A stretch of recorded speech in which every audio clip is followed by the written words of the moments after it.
Well, well, well. Welcome everybody to Tuesday night. This is a special edition of Real Fellas Talk Sports. We appreciate everyone joining us tonight. It's the Christmas Eve of Christmas Eve.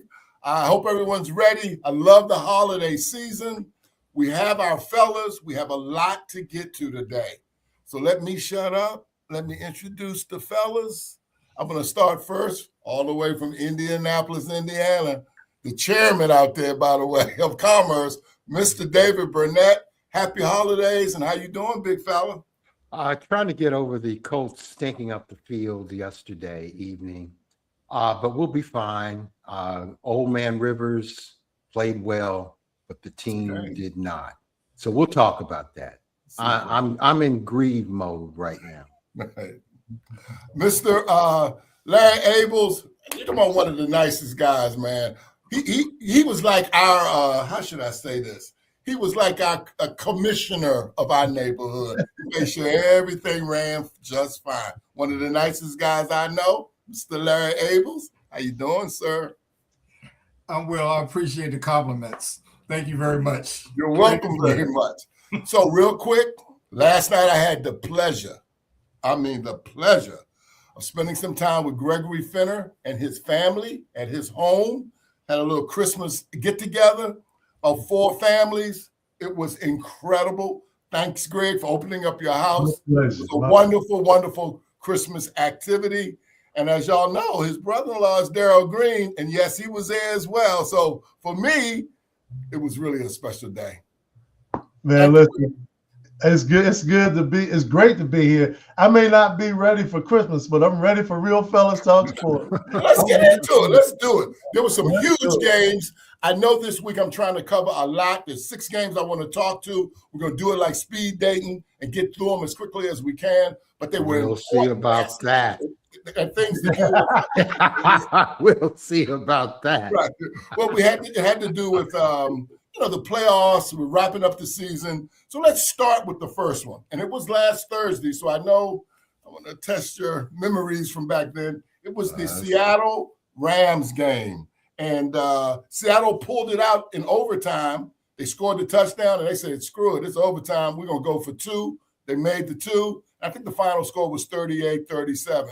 Larry, do you remember that game? And what was your thoughts of that game?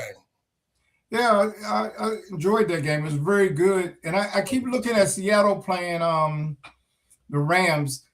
First game, they turned it over 4 times, and the Rams only won 21-19. This time, they turned it over 3 times, and the Rams lost in overtime.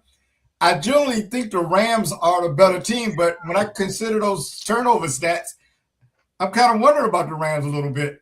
And, of course, maybe getting turnovers is they're doing as much as Seattle's ineptness.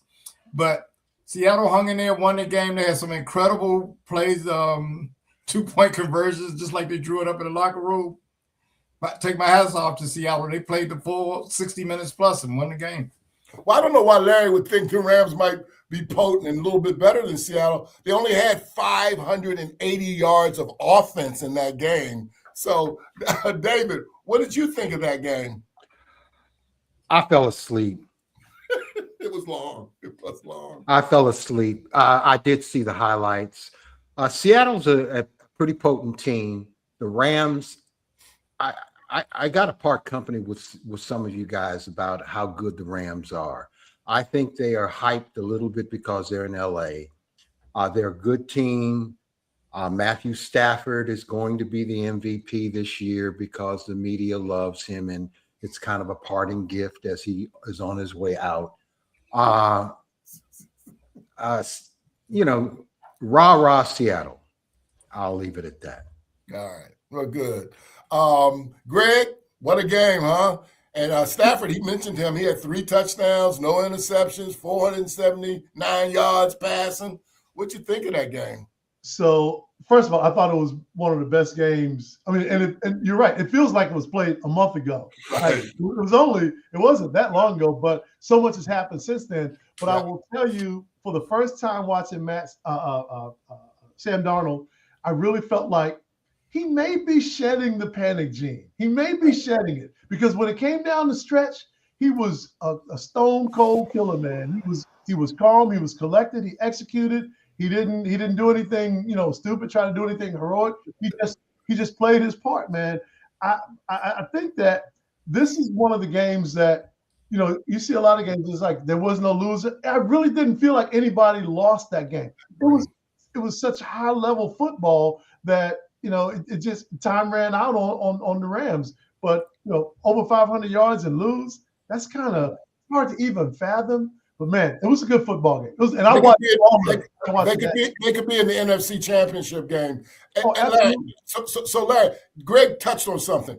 We all thought maybe Sam Darnold, the way he closed out last year, the ghosts were in his head in these big games. Do you think he exercised some of those ghosts, given how he performed on those last drive, and then in overtime, and then the 2-point conversion? What are your thoughts on that? I don't even know if the ghost was in his head. I think the viewers say that, and they really had a very small sample size. First he couldn't play at all. Then when he had a pretty good season, right? All right, now it's the ghost. So first he couldn't even play at all. So I think he's just made some progression. This is his third year. I don't know if they're going to win the Super Bowl. If all it's going to take is one bad game, and people that narrative will start again. I think he's a decent quarterback. Pretty consistent. He had some problems, through a couple of interceptions this game too. But right. So I can't quite say if it's true about the ghost in his head. They were there this week too. But the team rallied, and when it counted, he made big plays down the stretch. I think to get rid of the narrative, he's going to have to do it a few times. I agree. Well, they're 12-3, David. Are they going to win? I think it's 12-3. Are they going to win that division? Probably, but San Francisco is right there. They are. They're right there. But let me say this about Sam Darnold. Okay. And you're a big fan of Sam Darnold, or you became a big fan starting last year. Right. In his I think he's 4 or 5 seasons in. Right. He's a journeyman who's played well the last couple of seasons. Right. He's going to always be in a certain category. He's never going to get the top dollar unless he puts 5 or 6 back-to-back seasons of greatness. I don't see that. I think he's going to be just a good quarterback. Did he see ghosts? Well, he's the one that talked about ghosts a couple of years ago. He brought it up. I didn't make him say it. The coach didn't make him say it. He said it himself, which says to me he's got some self-doubt. He's got to get over that self-doubt, but I don't trust him. Right. I like Seattle when they had Russell Wilson and the younger Pete Carroll. Yeah. I'm not that sold on them, but if they do well, God bless. Well, you're a tough judge, right? Because he was 14-3 last year. He's 12-3 and arguably the best. What was he with the Jets? Well, the Jets stink. Nobody wins with the Jets except for Joe Namath. Come on. Joe Namath had an overall losing record. A lot of times it took a while for quarterbacks to mature. I mean, I think he's kind of coming into his own now.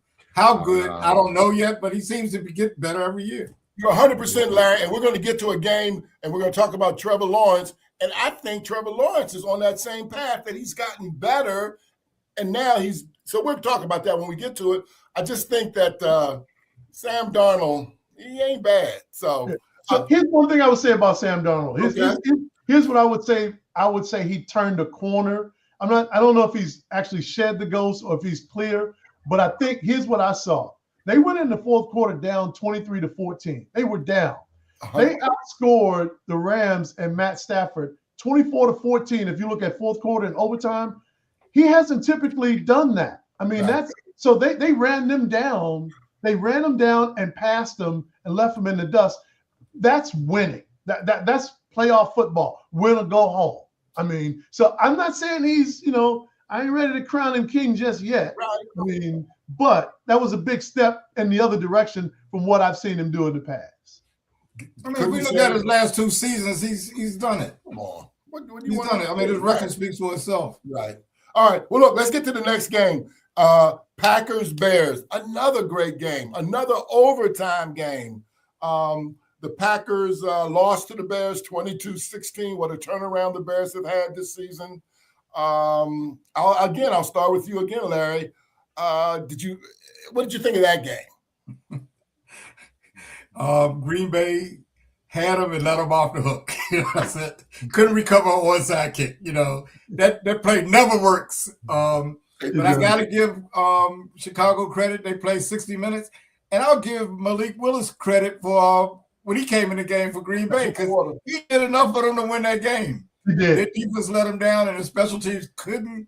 The wide receiver couldn't catch the onside kick, and Caleb Williams made him pay for it.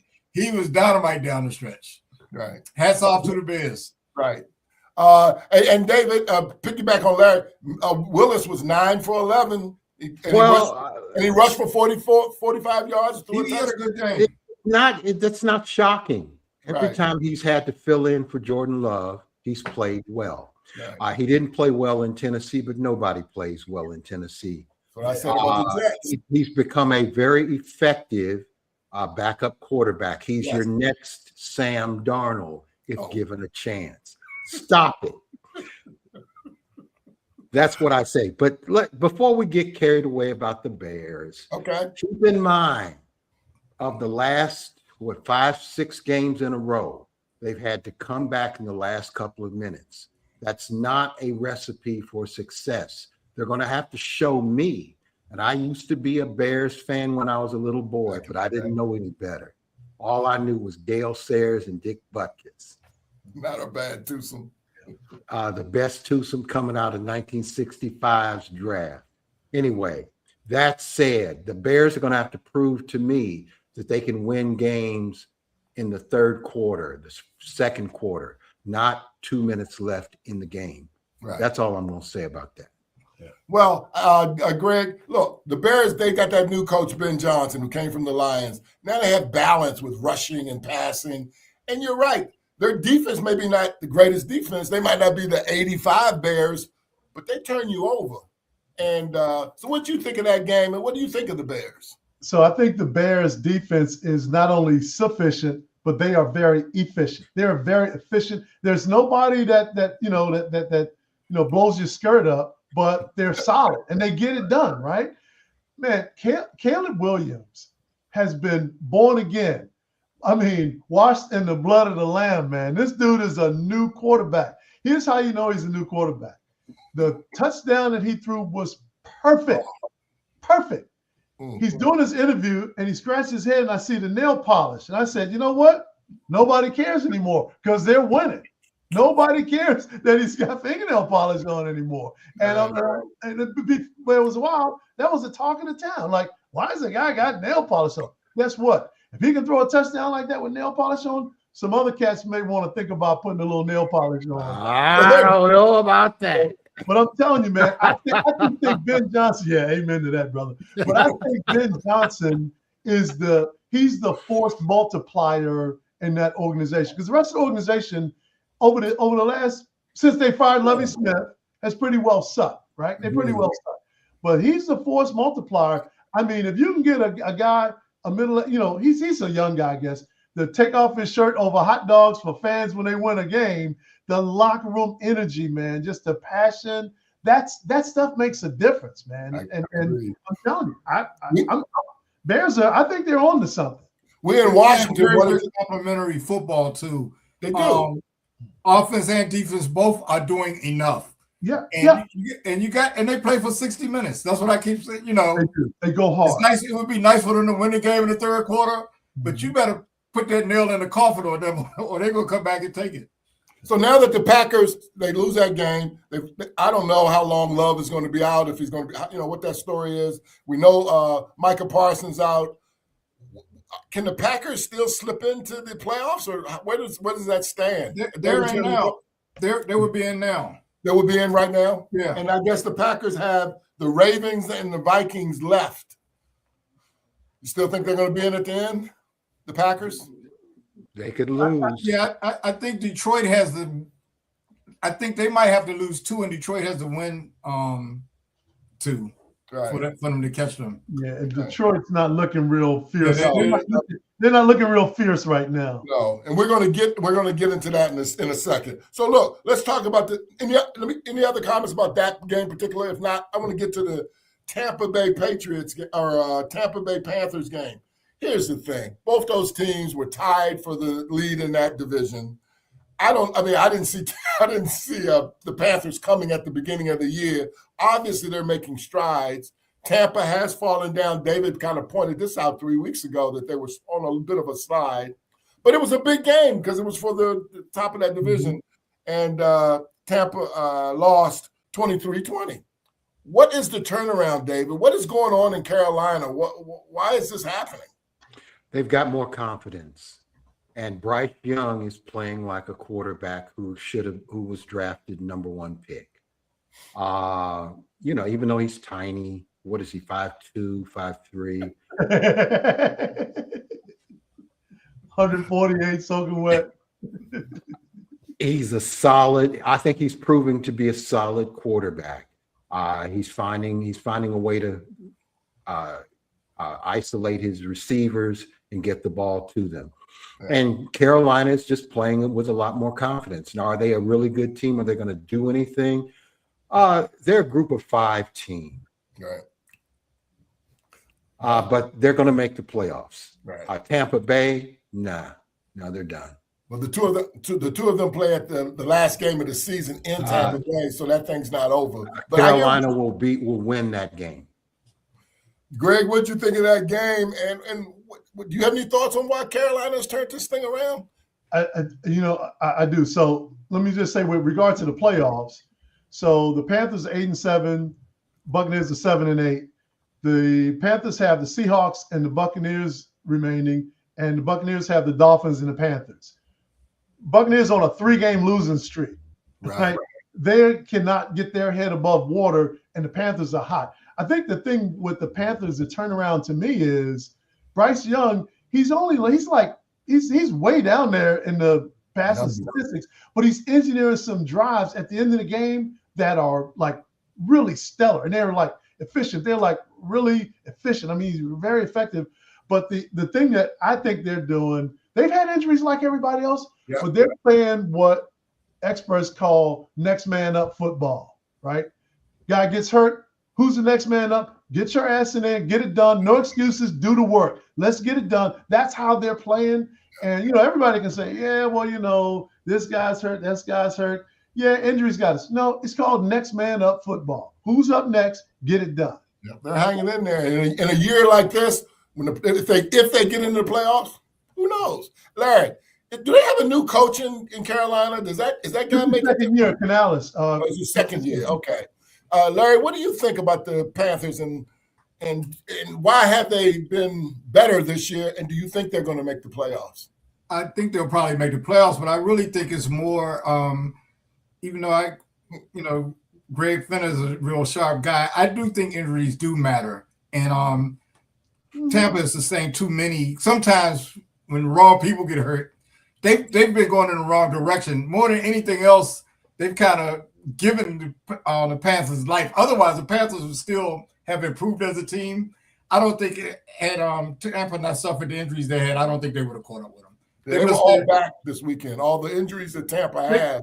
Right. They came back, but they've been out for a while. They haven't recovered from that. It's going to boil down to that last game, though. I agree. I don't envy. I mean, the 49ers, they still, the Panthers still got to beat the 49ers next weekend, and they still have that last game against Tampa. So they still got work to do. But I thought Greg said they had the Dolphins or something like that. I think that's Tampa. Tampa has the.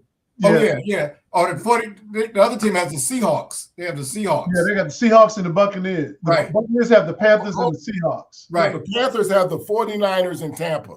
Right. The 49ers in Tampa. 49ers in Tampa, okay. That's who Panthers have. So that's different. The Bucs have the Dolphins and the Panthers. So in other words.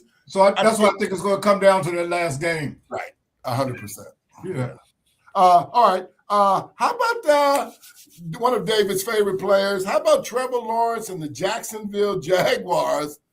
My God, they are on fire.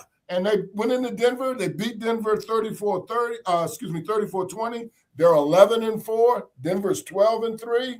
Those are two hot teams, along with the Patriots, in terms of what people are talking about that could be representatives in the AFC Championship or Super Bowl. Larry, what do you think about that Jacksonville Jaguar crew and Trevor Lawrence's hot streak the last 3 or 4 games? Well, they got a 6-game winning streak, so they seem to turn it around, and they seem to be maturing at the right time. They're still growing and growing. And like you may have mentioned earlier, maybe it's just years in the league for the quarterback, and he's coming through, but he's getting some help too from his teammates. I think they're a team that I don't know how far they'll go, but I wouldn't be surprised if they don't get a playoff victory. I don't disagree if he stays hot. And I also think, and I'll get your point on this, David, because I know you love Trevor Lawrence. Has that coach made a difference to Trevor this year? Because they got a new coach. Yeah. Well, David. okay. I don't know. It's hard to say. I mean, unless we were there in the locker room, practice, understanding what the philosophy is. All I know is Jacksonville is winning. Yes. Trevor Lawrence is, for somebody who was ballyhooed from the time he started at Clemson till now, he's been a disappointment. He's a $55 million disappointment. I know that's right up your alley, Chuck. It is. Chuck, money snows. That's what they cost. No relationship to how they play. He's playing better. He's playing better. He's playing like he was supposed to play. He was supposed to be Andrew Luck, second coming of Andrew Luck, and he hasn't been that. Now he's playing like that. And if he continues to play like that, I wouldn't be surprised to see Jacksonville in the AFC Championship game and maybe even in the Super Bowl. I think they're the best team in that division, better than Houston. It's going to be an interesting. The close of this AFC is going to be. I just think it's going to be fascinating, and I think Trevor has. Look, I think that position you just got. It takes a while to learn that position. Some people can pick it up right away, but it takes a long time. That's why a 44-year-old Phillip Rivers can come in and play that spot, because it's hard to play that position. And I think Trevor has grown. I don't know what the coaching staff. I don't know if he's got a new quarterback coach or a coordinator. But my goodness, they are putting up some numbers, and they're doing really, really. And they don't even have Travis Hunter. Here's what I think the difference is with Lawrence. Every one of these teams that's winning, and even if you look back in the past at winning teams, there's a connection between the coach and the quarterback that is undeniable. Like Andy Reid and Patrick Mahomes are like. Hell, they even do commercials together. I'm going to get to the bottom of this. So there's a connection between them. And I think this guy, Liam Cohen, I've listened to him on a couple of post-game interviews. And I think what he's done, he has freed Trevor Lawrence up to screw up, right?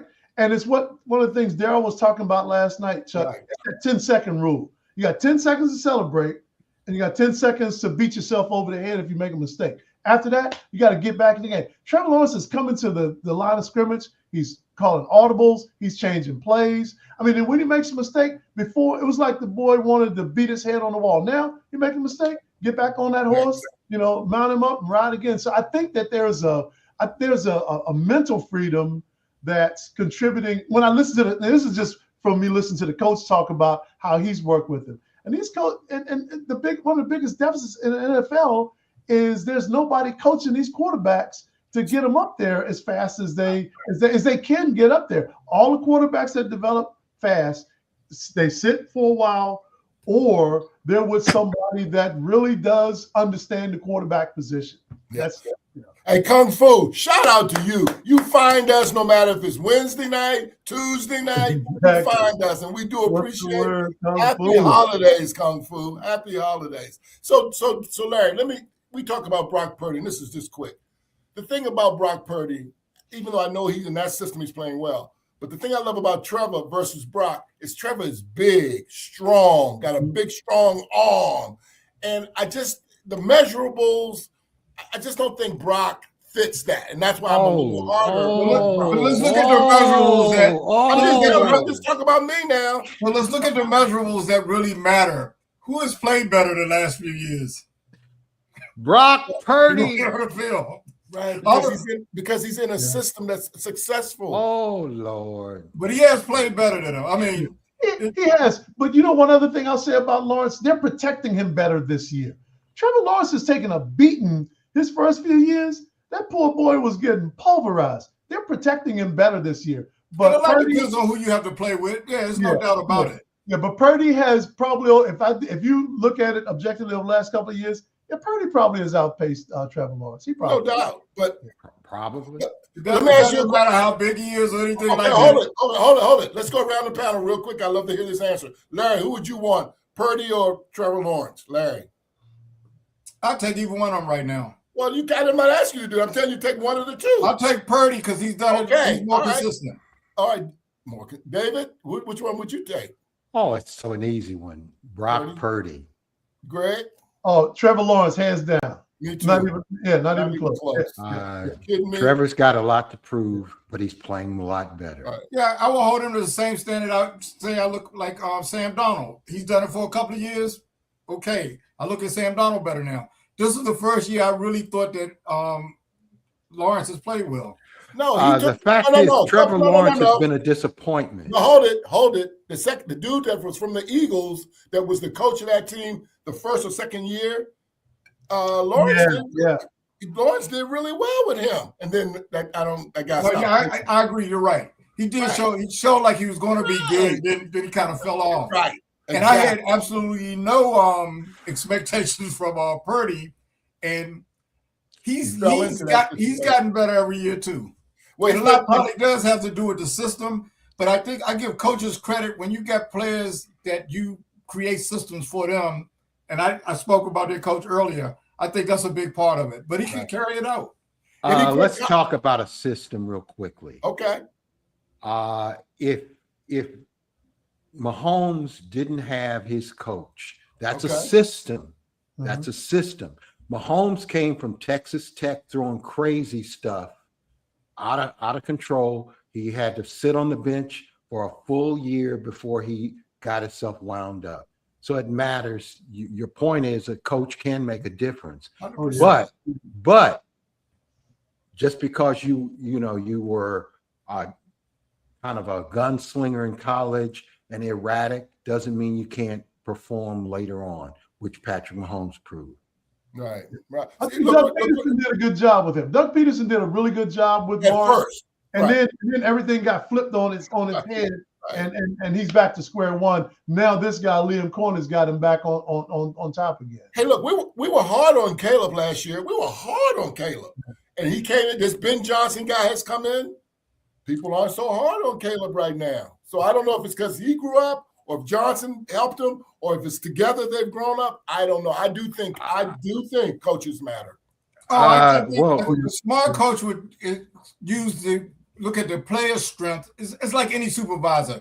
You see what your employees can do well, then you design stuff to help them be successful. Some of them have in their own mind, it's my system, regardless, and you have to adjust to that. But you need to look at the talent that you have. And I think in both situations, those coaches have done that.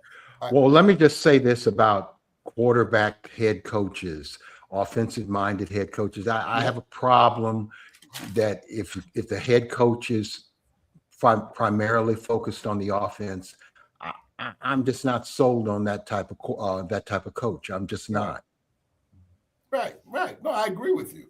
But yeah, and I just think I think your Packers, I know you because I know you like Jordan Love. Look, we can't argue how they've been doing it over the last 15 years or wherever it's been, maybe longer.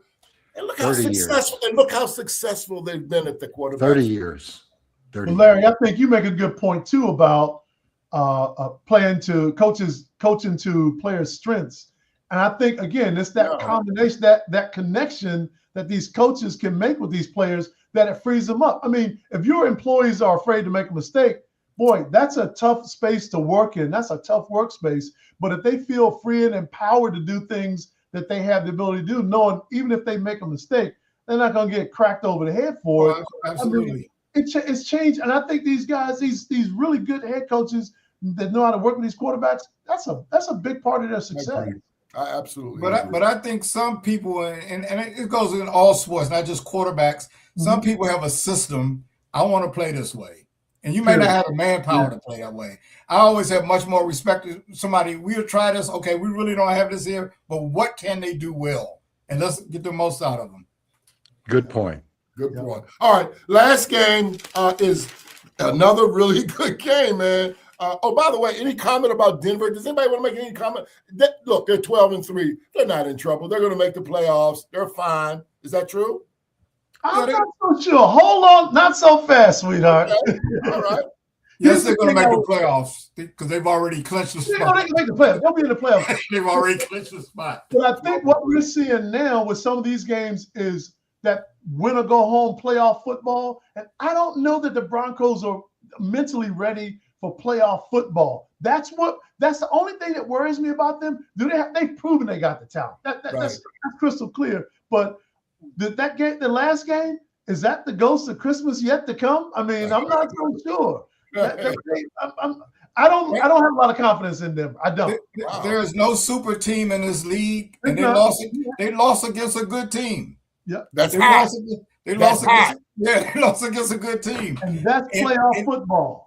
But that can happen to most of these teams. We have a whole wide open playoff this year. You know, I'm going to ask you guys shortly. Who do you think are your top 3 AFC teams, and who do you think is going to be the AFC representative? Even though David has hinted he might surprise us when he gives us his choice, but it's that kind of year, I think. And here we are in week 16 or whatever the heck it is. So let's cover the last game. The last game is another big one because, you know, the last one, excuse me, the next one is the Steelers and the Lions. Man, Look, I know some people have wrote Tomlin off, have wrote Aaron Rodgers off. What are they doing? Boo.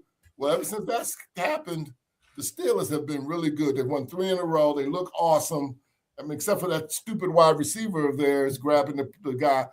How about that game, Larry, in general? What did you think of that game? And I want to know your opinion and I know I already know it, but I want to know your opinion of the pick play at the end. Okay, the next to the last penalty. Okay, game I thought was pretty good. I think Pittsburgh was pretty fortunate to get out with a victory. But actually, I shouldn't say that because Pittsburgh really shouldn't have let Detroit come back that close at the end.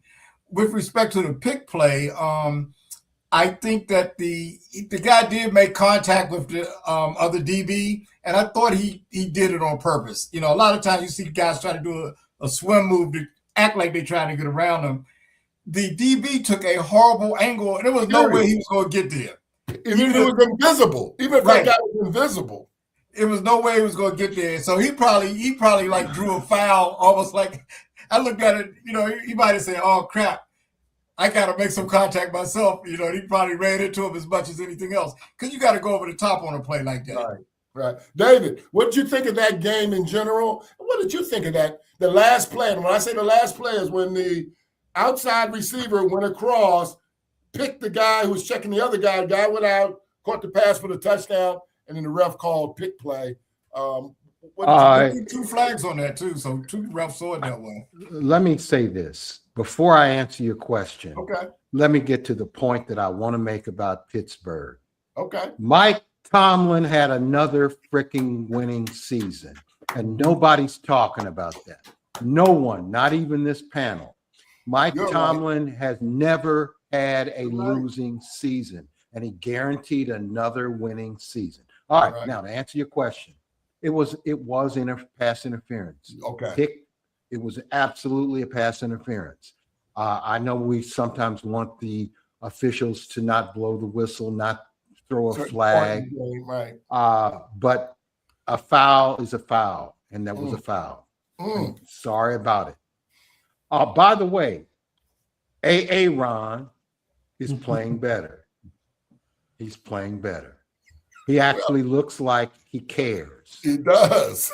Maybe he's plays. off that ayahuasca. Gave him some insight.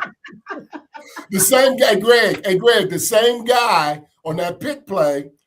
Golf threw a perfect pass to him in the end zone for a touchdown. He had both hands. He was taller than the other two, the DBs. He had it and dropped it. And the reason I'm even accentuating the end of that game is because now I think the Lions aren't going to make the playoffs. I think the Steelers are going to make the playoffs. Those were big plays, man. What'd you think, Greg? So first of all, it was a great bounce back game for Mike Tomlin. Yeah. You know, and I think what it is, David, I think that the games that Pittsburgh lost were so ugly this year. I mean, they didn't lose by a field goal in overtime. Man, some of their games were just like, man, this doesn't look like the Steelers. But, you know, again, he bounced back. And to your point, it's another winning season for the Pittsburgh Steelers. No matter what they do in the playoffs, it's another winning season. So the pick, it was clearly a pick. And in a couple of ways, you could see like Salah. I mean, he braced himself for impact. It's like, dude, you can't say this is an accident if you're bracing yourself for impact. That's the first thing. But secondly, the teams that do these picks well, I think the 49ers back in the day were experts at it. They ran picks all game, but they sold it so well that it was rarely a flag because they couldn't pick it up.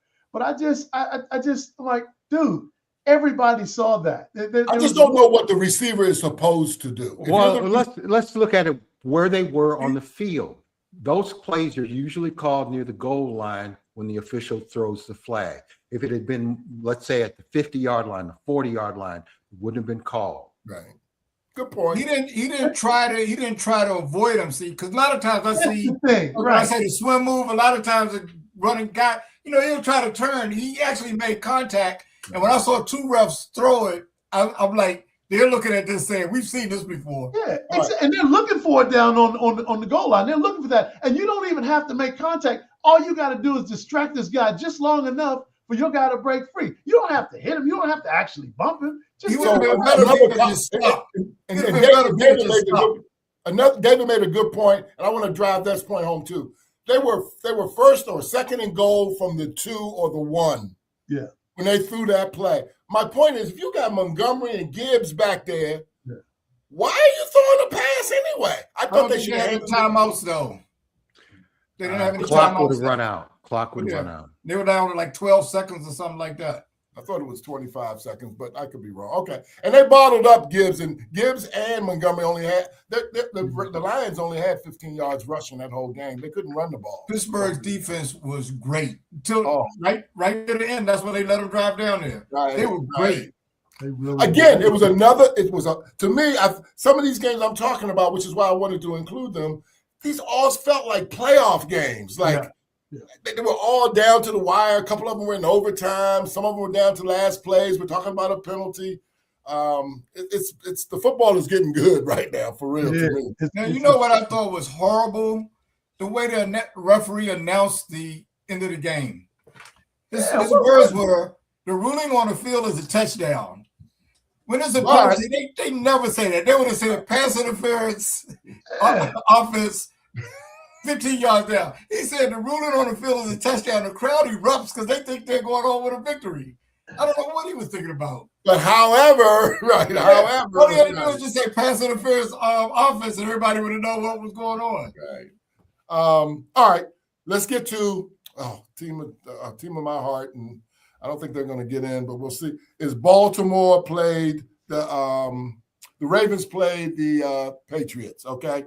Now I do like the Ravens. I like Lamar a lot. I thought they were going to go on a run. I thought they were going to beat the Patriots even that night in Baltimore on Sunday Night Football. Lamar gets hurt. Fumbleitis hits that team again.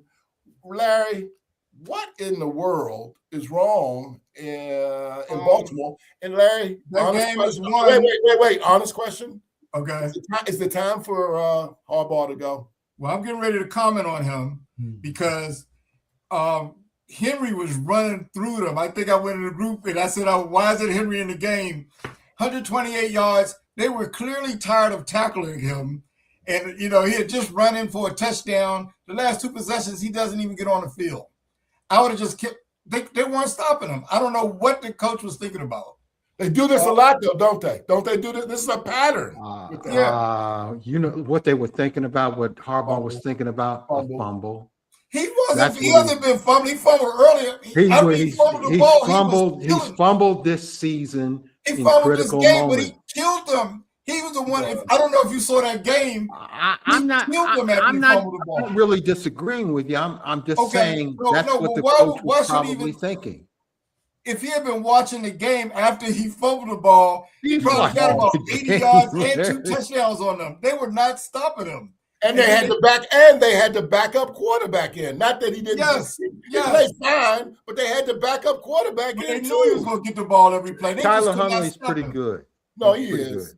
I like his nickname, Snoop. Or is it Snoop? And he does a good commercial. Yeah, it's a great commercial. I think if they leave Henry in the game, they win that game because they were not stopping him. He was that statement that you just made there, Larry. You've probably made that statement over the last few years multiple times. What you just said, and they don't. I've seen some games when they run it down by the goal line, and they don't give them the ball down by the goal line. I'm asking the question: is it time? Bro, I'm getting to the point. I don't trust Harbaugh with the call sheet anymore. I don't trust him anymore. What Larry is referring to, I'm sitting there yelling at the TV. The series before, Henry is punishing them. He's tackling them. He's punishing them. Not only does he had 2 pretty good long runs, then he runs a touchdown, and then he doesn't touch the field. I mean, what the hell is that? What is that? And I'm like, you're not making. And then they had to punt, and once they punted, it was the momentum had shifted by then. So I think Harbaugh, if it's his offensive coordinator, you might want to fire him before the season is over, so that stink doesn't get on you. And if he's calling the plays that are not good, you take the call sheet out of his head. I don't know who's calling these plays, though, who's making the decision. It's Harbaugh's ultimate decision. But why is Henry not on the field? It does not only not getting the ball, he's not even on the field. It's a pattern. It's a pattern. It's a pattern in football, period. Jonathan Taylor here in Indianapolis often doesn't get the ball when he should. Coaches are reluctant to use the running back like they should use a running back, and that's been a problem for the last number of years. All right, so we're beating up on the wrong running backs. Right. They're using the wrong. They don't use running backs enough. Period. Right. I don't care who the running back is. So we beat up the Ravens. We get that. I guess we should give the Patriots some love. They did pull that out. Drake May, the whole thing. Larry, what do you think of the Patriots? How do you like the Patriots? Oh, they Sunday's game is Sunday. They should have lost, but they, again, 60 minutes. If you give them enough time, they'll get you. Just like the Bears couldn't recover an onside kick, Baltimore couldn't get a first down because Henry was on the bench. They gave him that life, gave him time to do that. So, David, what do you think of the Pats in terms of the Patriots? And I'm making one last thing. This guy, Stephon Diggs, I don't know if Steph Diggs is the best receiver or great or an attitude or diva. All I know is every time I see him in a big game late in the season, he makes plays. He was. So, David, what do you think of the Patriots and Steph Diggs? They're pretty good. They're a year early. They're not going to win the Super Bowl. They're not going to win the AFC Championship. Period. But they could. They could. A lot of teams could. Right. I could win Powerball tomorrow. Right. Right. But I won't. I'm hoping to win the lottery. Greg, what do you think of the Patriots? So the Patriots are one of these teams that they're these budding young franchises with a great record. Again, I don't know that they're ready for playoff football. I don't know that they're ready for that. Now, one thing I love about Diggs is going down the sideline, chin up. Come on, guys, chin up. Now, they're down at this point. He talked a lot of those guys back into that game. He was. I love his leadership. So much confidence. He can't be a diva, but I think that I don't know. I've never heard of a wide receiver other than Art Monk. He's the only wide receiver I've ever known that wasn't a diva. The rest of them are like stone cold divas, man. But this guy, and Stephon Diggs is tough. He took some shots down the wire, man. He'll go across that middle. He'll catch it no matter what. He'll make the play when it needs to be made. I don't know how he gets open because he's not the biggest or fastest, but every time I look around, he's always open. So and he will catch that ball, brother. He will catch it. All right. So listen, guys, give me your bet. I'll start with you, Larry. Give me your top 3 AFC teams. Your top 3 this week. I know this week. Yeah.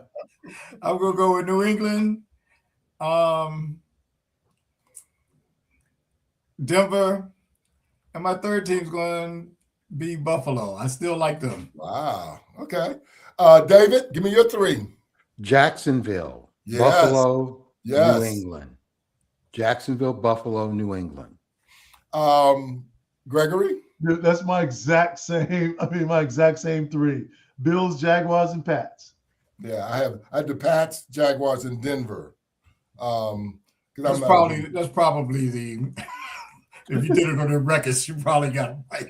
Yeah. But we like Buffalo. Yeah. All right. So NFC. Wow, this is gonna be a tough one. NFC. I'll start with you again, Larry. Okay, I'm going to say the top 3 teams in the Yes. in the West. I know. Right. Seattle, Rams, and San Francisco. Can I go now? Because that's mine. You can. That's it. That's mine. You don't need to ask. Yeah. Y'all to kick Philly to the curb. Hey, David, what's your 3? San Francisco, Philadelphia, Yes. and Seattle. Okay. So I had Philly, Seattle, and the Rams. I think the Rams are Well, the only difference we have is the 49ers and the Eagles. I'm telling you right now, if the 49ers play the Eagles, my money's on the 49ers right now. Wow. Okay. I'm with you. I'm with you. Greg, the 49ers has a guy named Brock Purdy, so you might want to be careful with that. Hey, I'm with you. He's playing better than the Eagles guy. I'm telling you, man. And the Eagles, you don't know who's going to show up. You don't know who's going to show up with the Eagles. All right. They can't play the Commanders or the Raiders every week. They look, Exactly. they look good against Hold on. Give me your Super Bowl, Larry. Give me your 2 teams for the Super Bowl, AFC, NFC Super Bowl. Oh, man. That's tough. I know. I'm going to go with Buffalo and the Rams. Okay. David? Buffalo against Philadelphia. I hear you, David, loud and clear. Gregory? Larry, as soon as you said that, I said, that's it. That's the Super Bowl, the Bills and the Rams. Buffalo and the Rams? Because I think the playoff experience is going to come out of both of those teams, man. All right. Well, we beat the NFL. I could do another hour of the NFL. I thought the NFL was fascinating this week, and I just wanted to get it all in. So I appreciate. I know I went a little long there, but hey, can I say one more thing about the NFL? Okay. Mike McDonald should be the coach of the year. He should be. What he's done in Seattle is incredible. See that? I was going to bring that question up in terms of coach of the year because honestly, I also think what they're doing in Jacksonville, that guy, whoever he is, I think the guy in Chicago's done a great job, and the guy in New England's done a great job. So All true. Don't disagree with it. Yeah, those McDonald is just my guy. San Francisco too. Yeah. It's a bunch of them that we need to be considering. Yeah, absolutely. But McDonald's my guy, man. The next 2 weeks is going to be interesting. It's been an interesting season.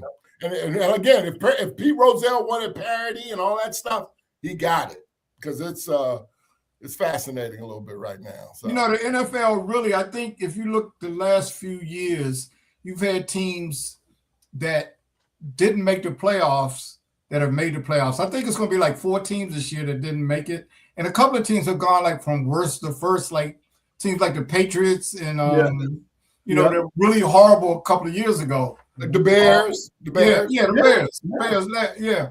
I don't think in other sports you can get that. Baseball is too hard for that to happen because it's such a few teams. Basketball-wise, has a lot of teams that might make the playoffs because more than half the league makes it.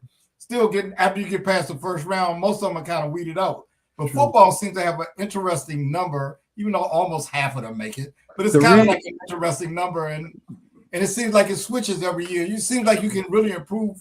Part of the reason that happens is because of the scheduling.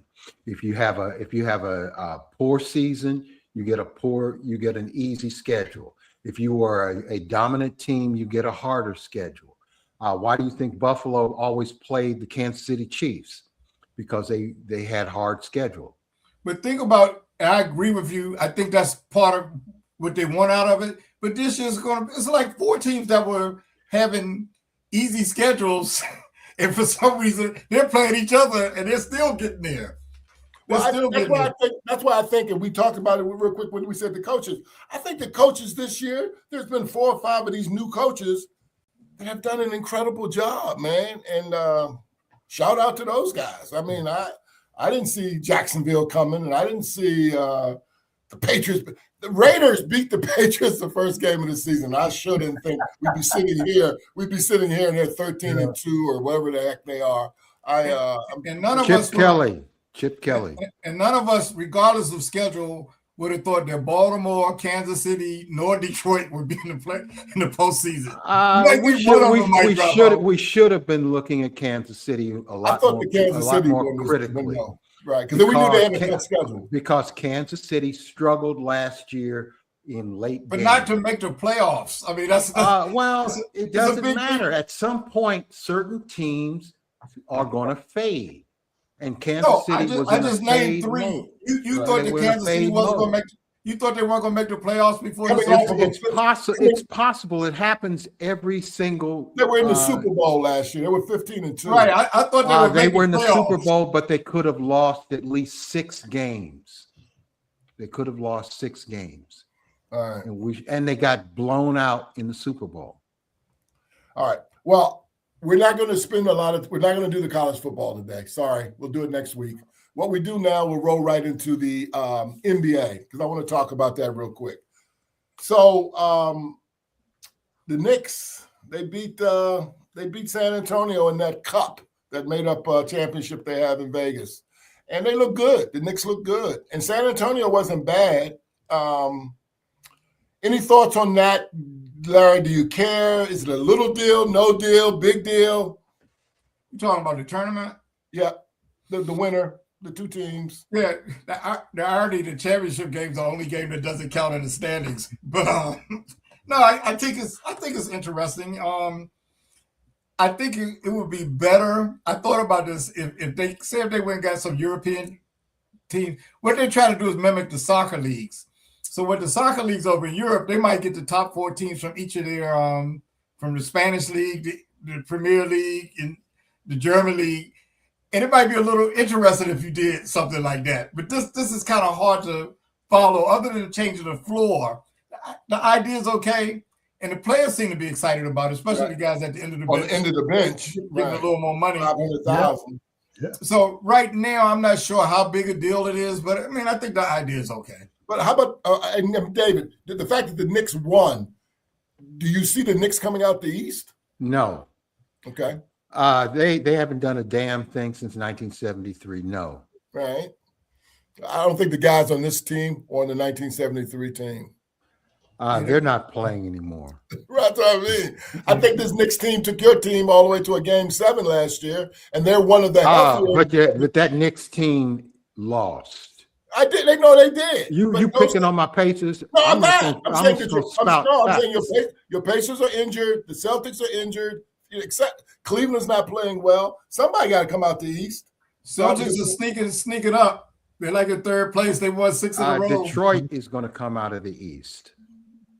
Who say that again, Larry? What'd you say? The Celtics are like in 3rd place now. They are. Right, They've been rolling lately. Detroit is going to come out of the East. Right. Who is? Detroit. Yeah. I like Detroit too. Detroit, New York, and Boston all have won 8 out of their last 10 games. Right. New York is not going to be there. But it's December, Larry. I mean, I don't get too excited about December, but I think for some teams to win 8 out of 10 would be at any point in the season. Right. How about this team right here, the Wizards? How about this team? Yeah. They can win 8 out of. They haven't won 8 out of 30 yet, right? Yeah. How about you, Greg? Did you think anything about that cup championship game between those two teams, San Antonio and the Knicks? And do you think the Knicks are going to come out the East? No. First of all, no. The Knicks will not come out of the East. I don't think their depth. They don't play enough depth during the regular season. Then they have these high expectations for them in the playoffs, and these guys aren't. The Knicks have never been. Their bench beyond the first 7 has never been ready to make long-term contributions in the playoffs, and that's what I think hurts them every year. They have this limited. They don't use their bench. They got a new coach now. Mike Brown. We'll see if Mike Brown, if he does that. A little That's differently. been there. That's what I thought was their curse. Now, the Emirates Cup. First of all, I think it is a big deal because at this point in the season, I think a lot of teams are trying to pace themselves for that long 82-game season. But this is, you got to step up to win this cup. You can't just, and everybody's trying to win it. Whether they say it or not, they're trying to win it because $500,000, I don't care how much you're making, $500,000 is nothing to sneeze at. Right. So I think I do like the midst, not even mid season, not even at All-Star break yet. So the early season competition, I think that matters. Especially during football season when everybody's talking about football, at least we are talking about it a little bit. And I think that's what we're trying. And I also think if you look at the teams that were in the finals that it came down to, I think that's a precursor to the playoffs. I mean, I don't know if you don't see anybody down in the gutter making it to the final, the Emirates Cup final. No, these are the teams that are really playing well. And this, I think they find out a lot about themselves in the early going and something like that. So Larry, did you answer that? Who do you think's coming out the East? Out of the East, I think probably Detroit. Yeah, I said that a week or two ago. I'm thinking when the Pistons are the real deal. Yeah, I think the Knicks. And Greg, historically you are 100% right about how they wear their starters out. But they got this guy Clarkson with the crazy head and this little guard named Kolick or something like that from Marquette, and they played a lot in that game. And they're spreading the minutes. Yeah, they got a new coach now. Let me just say this about the Knicks. I'm not a Mike Brown They fan. still have the same formula, which is not a good formula. They don't move the ball enough. They got the little guy always backing down. Dribble. Then you pass it to the big man. They got 2 players. And Mike Brown knows better than that, but he's still Mike Brown. I think they got more than 2. OG played well in that game. He was hitting jump shots. I'm not saying that they don't have the players. You said they only had 2 players. They use 2 players too much and are ball dominant. They need to distribute the basketball more. They have players. They have players who can take advantage of that. Yeah, I think Hart's very underrated. I think Hart is very underrated. He should be used more. Well, he does the dirty work. But OG and the guy Bridges and then Cat and Brunson, I think Brunson's the most underrated superstar in the league, to be honest with you. But he's ball dominant. He's got to pass the ball more. He's got to get more guys open.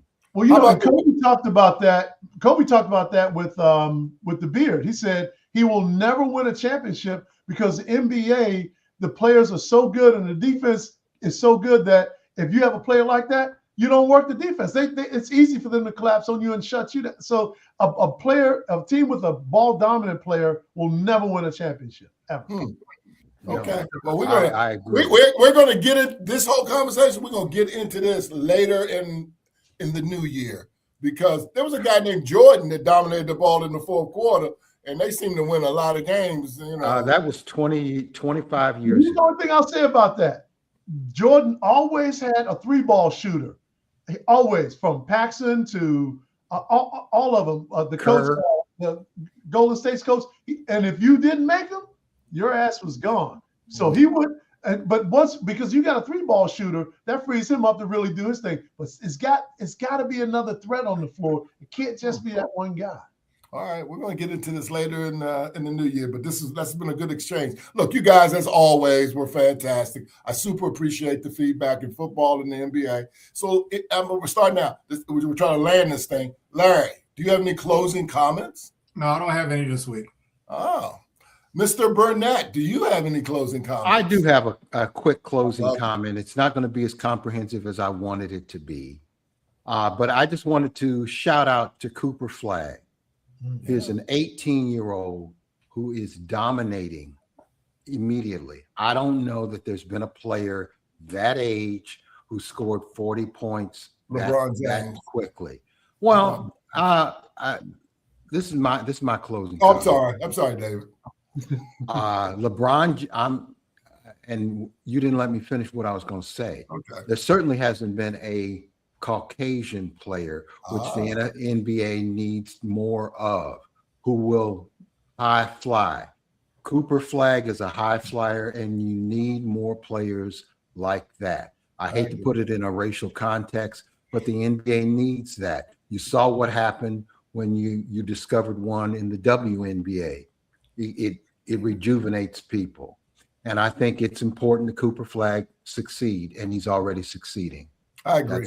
That's my closing. And by the way, his partner in crime, Knuppel, the other one from Duke, first to hit 100 3-pointers. He's doing really well for Charlotte. Greg, any closing comments? Yeah, and it'll be real quick. DeKalen Zacharias Metcalf, young man. So first of all, pro athletes have to learn how to shut out the noise, tune out the noise. And one of the things I'd love for Daryl to tell you is some of the names he heard himself get called during the game. You can't even repeat them. They're too nasty and vulgar to repeat them. And so for him to get caught up in now, the word around the campfire is the guy called him by his government name and he got mad. He took a swing at it. So now that's 2 games that he's suspended for. Now they have the Browns and the Ravens. They're in the playoffs. They're going to win that division. Can they win without him? But that's just, you got to think as a professional athlete, you got to think bigger than that. You got to take the bigger picture and you got to think long-term, all the cliches you can come up with.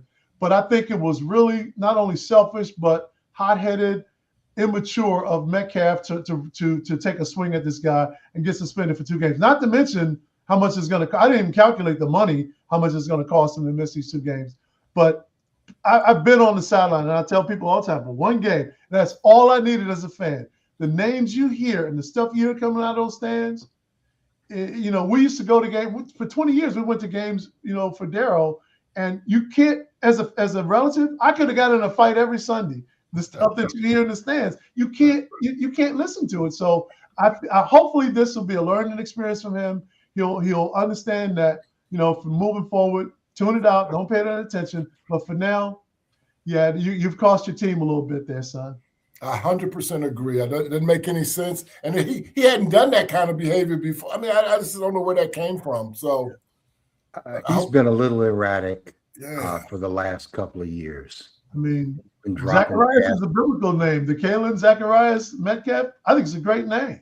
Remember, that's what the other guy said he called him. That's not what DK said. That's what I said. Word around the campfire. That's just the word around the campfire. What we actually said, but Larry, I saw multiple videos and people, everybody got their phones now, and I didn't hear any. That's what I heard. I didn't hear anything inappropriate. No, I don't know. I mean, that seems like something that he wouldn't want to fight behind. That's all I'm saying. Well, I agree with you. Yeah.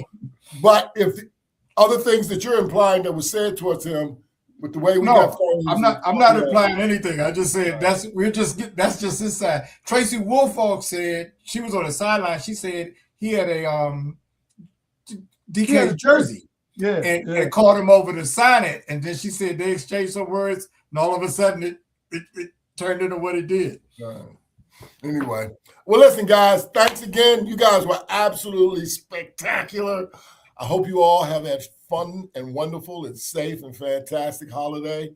We'll see you guys next Tuesday, I suspect, right? We're going to do a Tuesday. That is correct.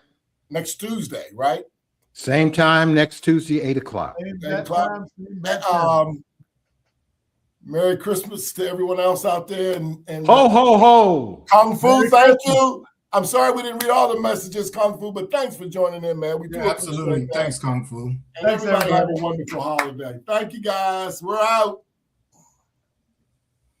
Hang on.